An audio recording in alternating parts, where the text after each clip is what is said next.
All, இன்னைக்கு fertility டயட்டோட டே 6 பார்க்கலாமா? மார்னிங்கே என்னோட மேஜிக் சூப்பில் தான் ஸ்டார்ட் பண்ணேன். ஐயோ நானா இவ்வளோ நல்லா சமைக்கிறேன்னு ஒரே பெருமை வேற எனக்கு. என் ஹஸ்பண்டும் சூப்பராக இருக்குன்னு சொல்லிட்டாரு. அவ்வளோதான், என் காலை தரையிலேயே நிற்கலை. மார்னிங் ஒரு 11:30 போல் கொஞ்சமாக பசிச்சப்போ மட்டும் தோசை சாப்பிட்டுக்கலாம் அப்படிங்கிறதுனால 11:30க்கு மேலே தான் பிரேக்ஃபாஸ்ட்டே சாப்பிட்டேன். ஒரு பொடி மட்டும் வச்சு சிம்பிளாக முடிச்சிட்டேன். பிகாஸ் லஞ்சுக்கு நான் நிறைய டிஷ் பண்ண போகிறேன் அப்படிங்கிறதுனால.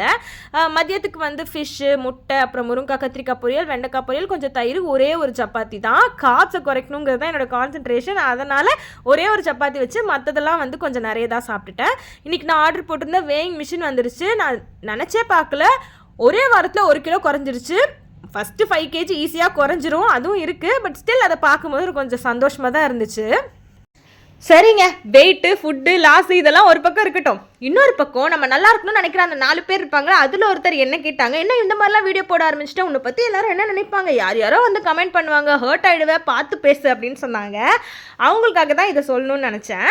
நான் பல வருஷமாக கல்யாணம் ஆகி ரொம்ப ஹர்ட் ஆகிருக்கேன். லைக் நமக்கு வந்து தெரிஞ்சு நிறைய பேர் பண்ணுவாங்க, தெரியாமல் பண்ணுவாங்க. பட் சம்டைம்ஸ் அது நமக்கு ஹர்ட் ஆகிடும், அதை நம்ம மாற்ற முடியாது. அப்போல்லாம் ஹர்ட் ஆகி உடஞ்சி அழுந்துருவேன் அப்படின்னு புரியாத அவங்க இந்த கமெண்ட் வந்து போடுறவங்க யாருன்னே தெரியாது. அவங்க சொல்கிறதுக்கு நான் அழுதுருவேன்னு ரொம்ப ஃபீல் பண்ணி சொன்னாங்க. அட்லீஸ்ட் இப்போவாவது அவங்களுக்கு புரிஞ்சுதேன்னு ரொம்ப சந்தோஷமாக இருந்துச்சு.